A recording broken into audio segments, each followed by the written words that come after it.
जय हिंद बच्चों।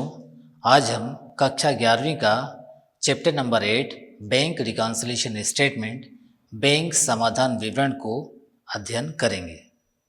तो बैंक समाधान विवरण, यदि कोई व्यापारी सिंपल कैश बुक रखता है, इसका मतलब वो ओनली कैश ट्रांजैक्शन ही करता है, ना तो वो चेक रिसीव करता है और ना ही चेक से किसी तरह का कोई पेमेंट या भुगतान करता है। इस व्यापारी को बैंक रिकॉन्सिलिएशन स्टेट बनाने की आवश्यकता कभी नहीं पड़ेगी। लेकिन यदि कोई व्यापारी चेक से पेमेंट करता हो या चेक से रिसीव करता हो, तब उसको डबल या ट्रिपल कॉलम कैश बुक में, बैंक कॉलम में या फिर बैंक अकाउंट अलग बनाकर एक सेपरेट अकाउंट बनाता है। इस बैंक कॉलम में व्यापारी द्वारा बैंक में जमा चेक तथा भुगतानों का लेखा जोखा किया जाता है। एक निश्चित समय के बाद, निश्चित समय 1 महीने, 2 महीने, 3 महीने या 6 महीने हो सकते हैं, तब पासबुक से एंट्री को मिलाने पर बैंक पासबुक तथा ट्रिपल कॉलम कैश बुक के बैंक कॉलम का बैलेंस नहीं मिलता है। तब इन बैलेंस के अंतर के कारणों को ढूंढने के लिए जो स्टेटमेंट बनाया जाता है उसको बैंक समाधान विवरण पत्र कहते हैं। बैंक समाधान विवरण पत्र ये एक अलग से बनाया हुआ एक विवरण पत्र होता है जो अकाउंट्स की बुक्स के अलावा बनाया जाता है। इस स्टेटमेंट का उद्देश्य होता है कि पासबुक के बैलेंस और ट्रिपल कॉलम कैश बुक में बैंक कॉलम के बैलेंस को मिलाना। यह एक निश्चित तिथि को बनाया जाता है तथा ये स्टेटमेंट केवल व्यापारी के द्वारा ही बनाया जाता है, बैंक के द्वारा कभी नहीं बनाया जाता। ये बैंक समाधान विवरण पत्र गलतियां और धोखे से बचने के लिए बनाया जाता है, जिससे कि गलतियां और धोखे करने वाले सतर्क रहते हैं। अब बैंक समाधान विवरण पत्र के उद्देश्य, तो बैंक समाधान विवरण पत्र क्यों बनाया जाता है? सबसे पहला उद्देश्य इसका है कि गलतियों का इनको ज्ञान हो जाना। गलतियां ज्ञात करने के लिए इस स्टेटमेंट को बनाया जाता है कि हमारे बैलेंस में कैश बुक का ट्रिपल कॉलम कैश बुक में बैंक कॉलम का बैलेंस और पासबुक के बैलेंस का अंतर क्यों है। यदि कोई गलती है तो उसको मालूम किया जा सकता है। बैंक के वास्तविक बैंक खाते की जानकारी होना, जमा पर ब्याज की गणना तथा बैंक द्वारा लगाया गया बैंक चार्ज ज्ञात करना, क्योंकि बैंक पासबुक के अंदर वे एंट्रियां की जाती हैं जो कि हमको कभी जब बैंक से एंट्री कराते हैं या हमको बैंक एक स्टेटमेंट भेजता है एक निश्चित समय के बाद, तभी हमको कुछ जानकारियां प्राप्त होती हैं, जैसे हमारे बैंक में जमा पर लगाया गया ब्याज या फिर बैंक द्वारा हमारे किसी सर्विस के अगेंस्ट उन्होंने कोई बैंक चार्जेस लगाए, तब ये हमको मालूम चल पाते हैं। यदि किसी ग्राहक ने सीधे भुगतान हमारे अकाउंट में किया है तो हमारे अकाउंट का बैलेंस बढ़ जाएगा। ये भी हमको कब मालूम चलेगा? जब बैंक अपने स्टेटमेंट के साथ इसको हमको बताएगा। बैंक द्वारा सीधा भुगतान करना, यदि हमने बैंक को किसी तरह के अधिकार दिए थे कि वे हमारी लाइफ इंश्योरेंस प्रीमियम या किसी तरह की प्रीमियम को पेमेंट करे या हमारी किसी तरह के इलेक्ट्रिक बिल्स को पेमेंट करे, तो बैंक इसका सीधा भुगतान करता है। तो ये भुगतान कितना किया गया है ये हमको स्टेटमेंट आने के बाद ही मालूम चलता है। निर्गमित चेकों की जानकारी, जिन जिन व्यक्तियों को हमने चेक से पेमेंट किया है, क्या उन लोगों ने हमारे अकाउंट से पैसा निकाल लिया, यानी वो चेक को क्या उन्होंने बैंक में प्रस्तुत किया है या नहीं किया है। नहीं किया होगा तो अभी बैंक से हमारा पैसा नहीं जाएगा। इसीलिए इसकी जानकारी, यानी जो निर्गमित किए गए हैं चेक, उनका हमको स्टेटस मालूम चल जाता है।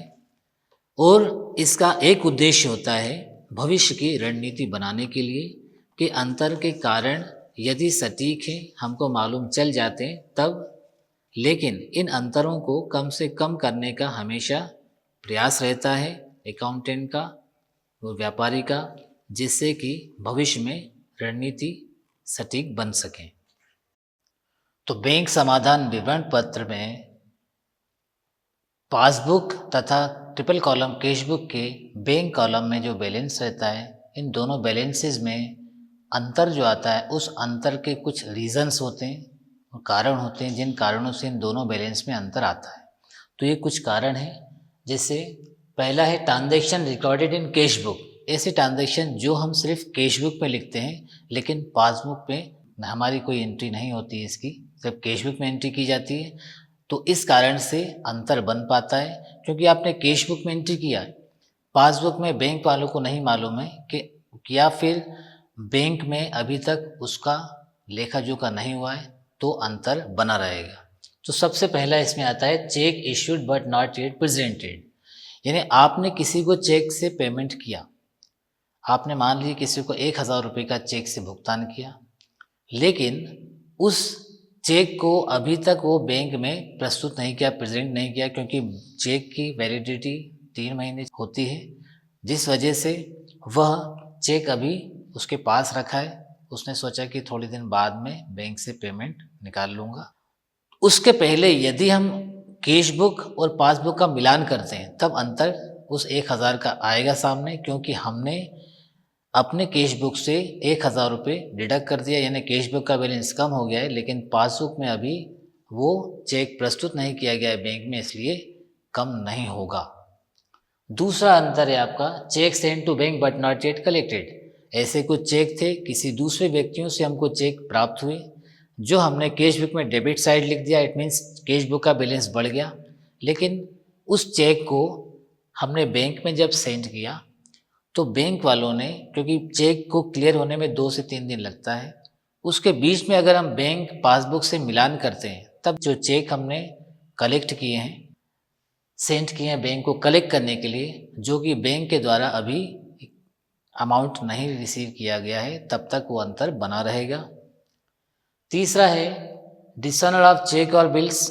ऐसे बिल्स जो या चेक जो कि डिसऑनर हो गए, मीन्स हमने ये मान लिया कि इन लोगों से पैसा मिल जाएगा, लेकिन वो चेक जब बैंक गए तो वहाँ से उनके अकाउंट में उतना पैसा नहीं था, तो चेक डिसऑनर हो गए। इस वजह से भी डिफरेंस बना रहेगा कि हमने तो अपने कैश बुक में लिख दिया, लेकिन पासबुक में डिसऑनर होने के कारण वो चेक डेबिटेड या क्रेडिटेड नहीं हो पाएंगे। Cheque bills debited in cash book but omitted to be banked.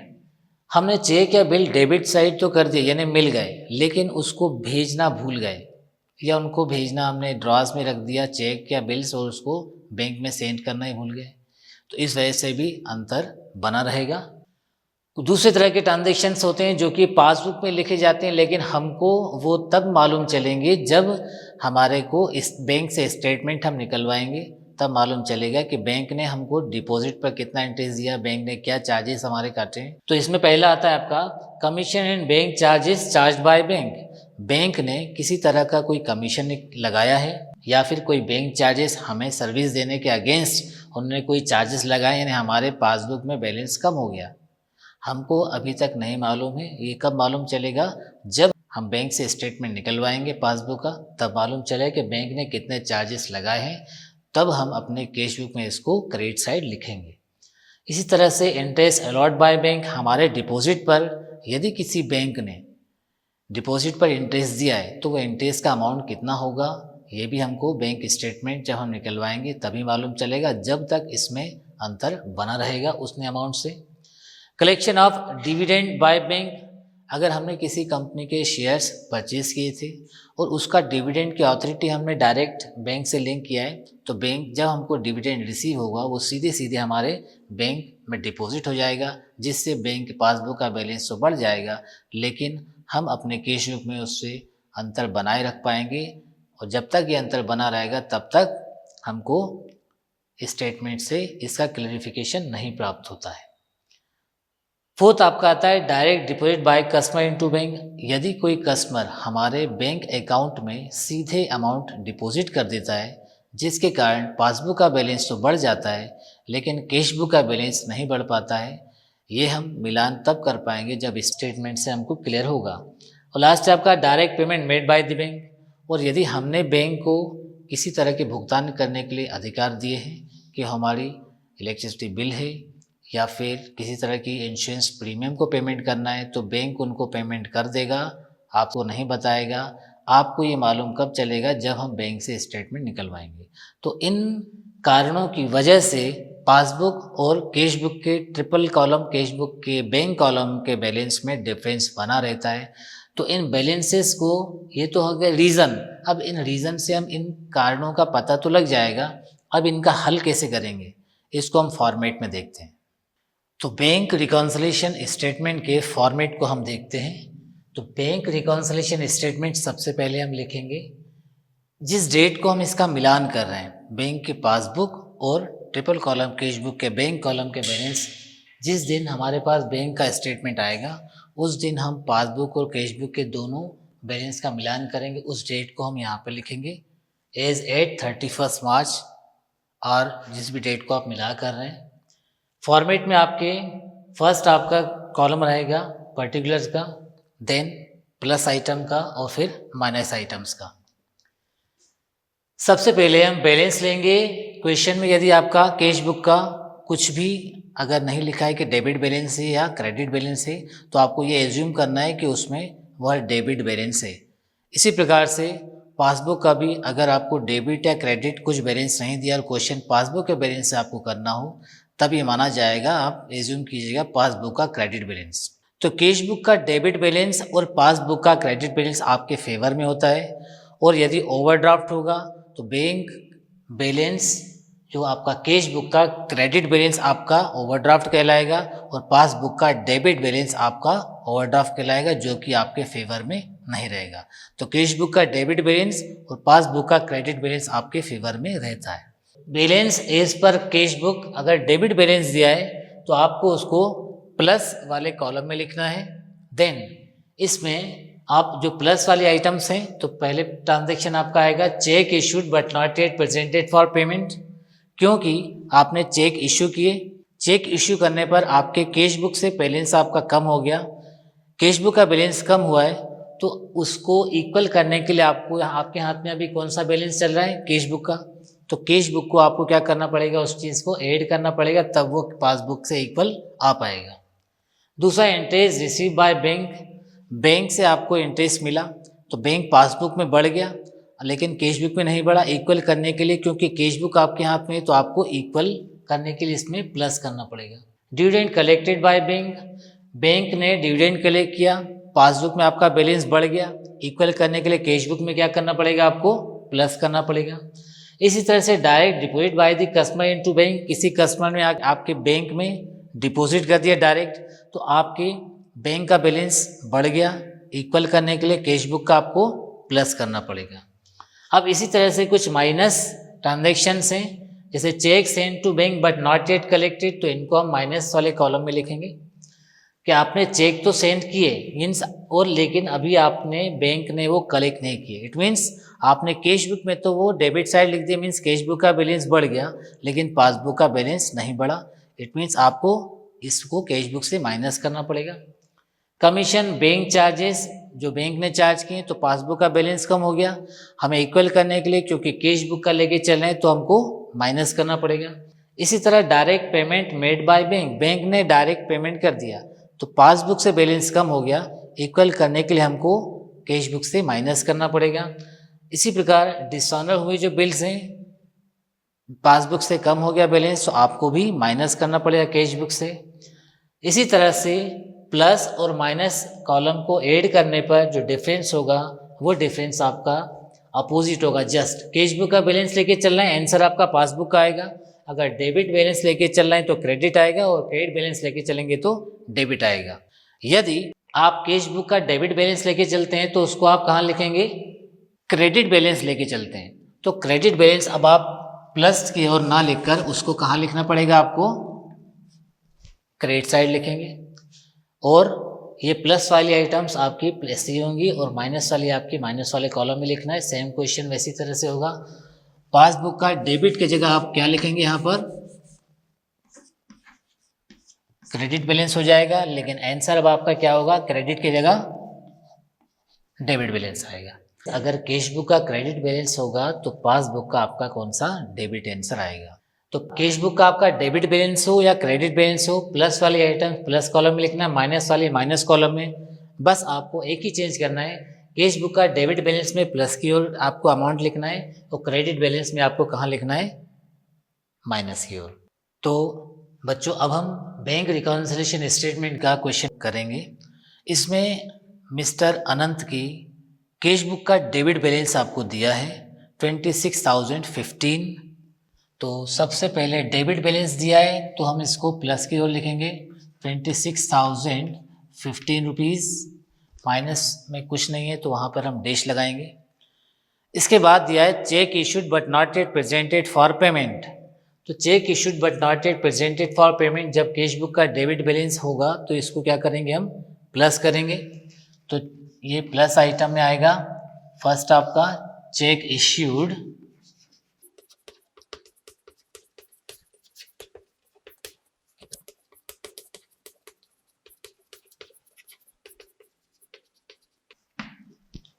Check issued but not yet presented for payment, amount आपको दिया है 11,500।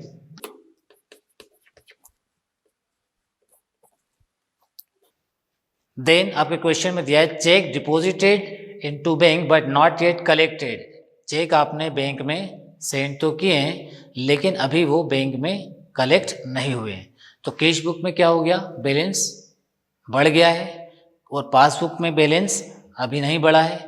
तो आपको यहाँ पर क्या करना पड़ेगा, इक्वल करने के लिए कैश बुक से कम करना पड़ेगा। इट मीन्स आपको ये माइनस करेंगे। तो माइनस वाले आइटम्स को हम बाद में लिखते हैं, पहले हम प्लस वाले आइटम्स को लिखते हैं। इसके बाद आपको दिया interest credited by the bank, bank ने इंटरेस्ट दिया है। इट मीन्स पासबुक से तो हमारा बैलेंस बढ़ गया लेकिन कैश बुक में हमारा बैलेंस कम है, तो इस एंट्री को इक्वल करने के लिए हमको प्लस करना पड़ेगा। तो इसको भी आप ऐड करेंगे, interest credited by bank, bank ने इंटरेस्ट क्रेडिट किया।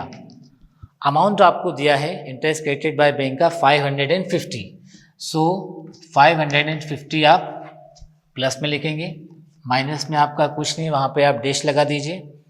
देन इसके बाद बैंक चार्जेस दिए, इनकम टैक्स। अभी देखिए cheque send to bank for collection but not yet collected, अभी आपने कलेक्ट नहीं किए तो ये आपका माइनस आइटम में आएगा।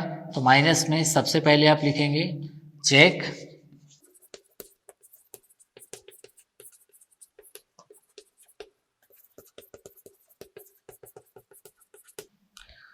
तो चेक कितने के सेंड किए हैं इन्होंने जो कि कलेक्ट नहीं हुए, वो हैं आपके 5,000 रुपीज़ के, तो ये आप माइनस की ओर लिखेंगे।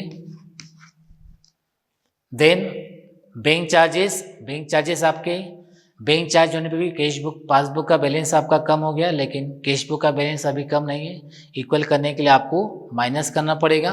तो बैंक चार्जेस आपकी माइनस हो जाएंगे यहाँ पर।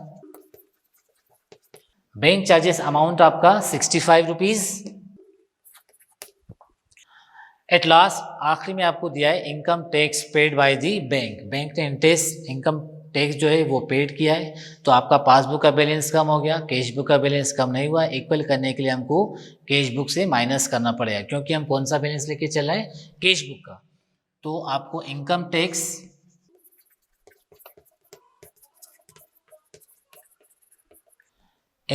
Paid by the bank amount आपका है 3,000 रुपीज़, इसको भी आप माइनस वाले कॉलम में लिखेंगे। अब हम प्लस आइटम्स और माइनस आइटम्स दोनों का टोटल करेंगे। तो प्लस वाले आइटम्स का हमने टोटल किया,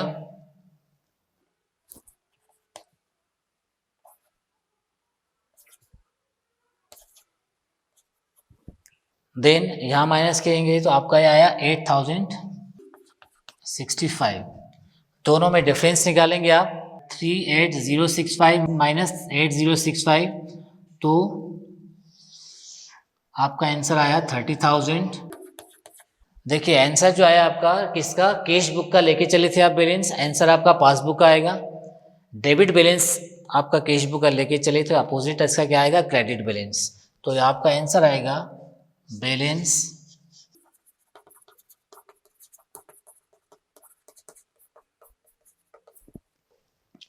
और इसी तरह से यदि हमने पासबुक का बैलेंस लेके चलेंगे तो कैश बुक का आंसर आएगा, और कैश बुक का लेके चलेंगे तो पासबुक का आंसर आएगा। जब आप पासबुक का क्रेडिट बैलेंस का आंसर लेके चलेंगे तो आपके जो प्लस आइटम्स हैं माइनस हो जाएंगे और माइनस वाली प्लस हो जाएंगी। धन्यवाद।